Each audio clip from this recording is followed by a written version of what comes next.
I read this quotation. It sounds good, but it's truly something that is definitely not the right way of living. He says that he has a love affair. He don't want to tell anybody about it. So he traveled out alone. I mean, he traveled out but never told that secret love that he had. So he's enjoying himself. Well, I guess so, with the pleasure that comes with it. But the point is his approach of living, which is to keep secret from everybody. That's what I wanted to comment. When he keeps secret from other people, he's actually keeping secret from himself. And if you keep secret from yourself, you don't know yourself, then life will become more and more like an illusion. Why? Because you don't know yourself. So even the experiences you're having, you will not really know. And you go after things which are not exactly good for you, but you thought it's good, because you do not know the presence. So it's better to know yourself and allow other people to know yourself than to keep quiet. Now, if you look at the picture of this guy, then you probably know that that's what life turns out to be and hardship for him. Yeah, so he goes about trying to tell to everybody that the fault is not in himself. It's people who give him a hard life. That's what he sees, right? Notice it from the face that he has. But what kind of life is that? A runaway pleasure. A pleasure that I got it, but I don't have to tell it. A pleasure like you don't know, I found a secret.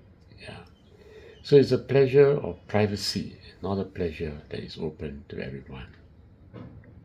But what is very interesting that we must learn is that we will always find a way to rationalize ourselves.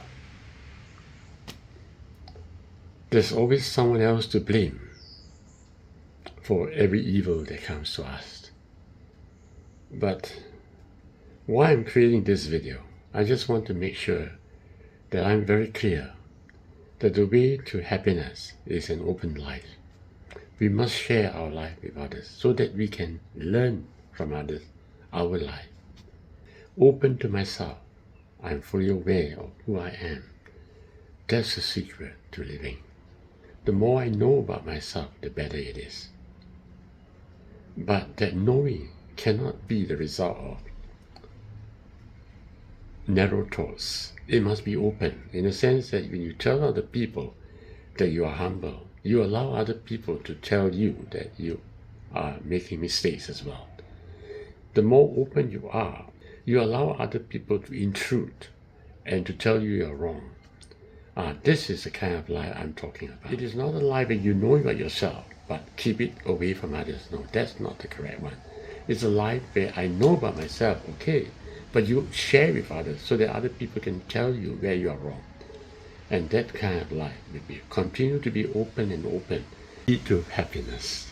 Nothing that I receive can make me happy.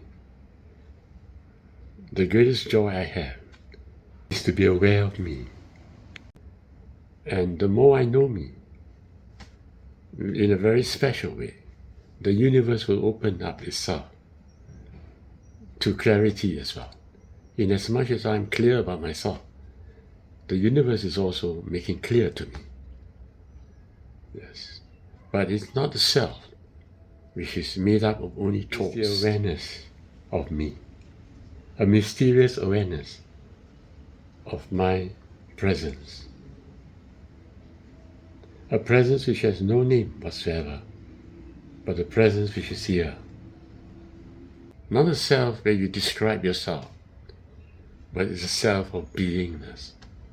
Once you know more of the beingness of who you are, the world opens up beautifully for you. And this is the happy life. It is the happy life when you have given to yourself you. I like to describe that moment when Jacob was actually having a meeting with the angel in the darkness of the night. Jacob held the presence so tightly, cling on to the presence, although Jacob does not know the name of the presence. He held so tightly because it is me that he understood it to be. The angel asked Jacob, "Please let me go. Daylight is coming." But Jacob wanted to have the presence. He wanted me. So he clung on to the me. And he said, "Bless the me." What is that me? That me is your presence. That me is the awareness of your whole being. And Jacob wanted to know me. So he asked the angel, "Tell me your name." What he meant was, "Tell me the name of me." But the angel, of course, replied and said, "You don't need to know my name. You need to know your name." What the angel meant was that me, which is your me, you must know. When you have known that me, you cling to that me, and you realize that fullness of the me, then you have found true abundant life. That is why Jacob inherited a fantastic blessing. The angel told Jacob, "Your name shall no longer be Jacob, but it shall be Israel, because you have overcome God and man." How? How have I overcome God? Because you have discovered me, my presence. And because you have discovered my presence, which is in all men, you have overcome God. And there is a very interesting verse in John chapter 3. I'm going to read it to you. It says that, "For God did not send his Son into the world to condemn the world, but to save the world through the Son. Whoever believes in the Son is not condemned, but whoever does not believe stands to be condemned, because they have not believed in the name of the begotten Son of God." And this is the verdict, that light has come into the world, but people love darkness instead of light, because their deeds were evil. Now what did John mean? God is saying that there is a me within us, which is the only begotten Son of God. If you realize this me, right, just as Jacob did, if you realize this me, you have eternal life. You have the true life, because the me is itself the true life. But if you don't know this me, if you're not aware of this me, John said, you're already condemned. How come you're already condemned? Because if you don't know that begotten Son which is in you, you're not aware of the eternal life. Life is the me. Me carries the life. Without knowing the me inside you, you are not aware of the life. Friend, this is a mystical aspect of the me. I know you're very troubled. What about me that gives me life? I know you may not be at all aware that the presence within you is actually eternity, and that without knowing this presence, you're just not alive. It is a mystery for you, I guess. That's why you should continue with me in this channel. I speak about the secret of the presence. Why are you not aware of the me? John said, this is a verdict. Light has come into the world. That means there is light in this world. It's in you. But you love the darkness. You keep it secret. You make your life private. You don't want to tell it to other people. You don't even want to say and talk about it to yourself. You want to keep that life secret. You want to keep me secret. And because of that, you don't know me. And why? Because your deeds were evil. Open that me.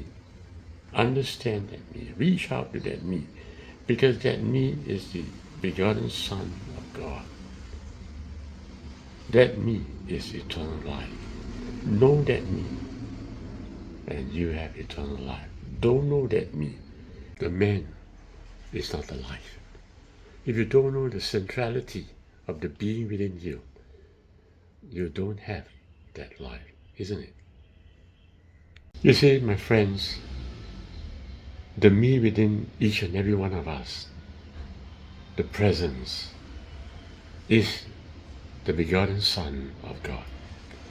The word begotten Son of God is actually a metaphor. The me within us is actually God. So if we don't have access to that me, that one singular me, we don't have access to the Creator. The me is like a connecting link between the being and the one true presence. So what we need to do is to have that link with the Eternal One. And that link is in us. It is the me. So John called it the only begotten Son. My channel in YouTube is actually meant to educate anybody who desires to discover the soul within himself, the Eternal One within himself. Join me in my channel. You will discover eternity.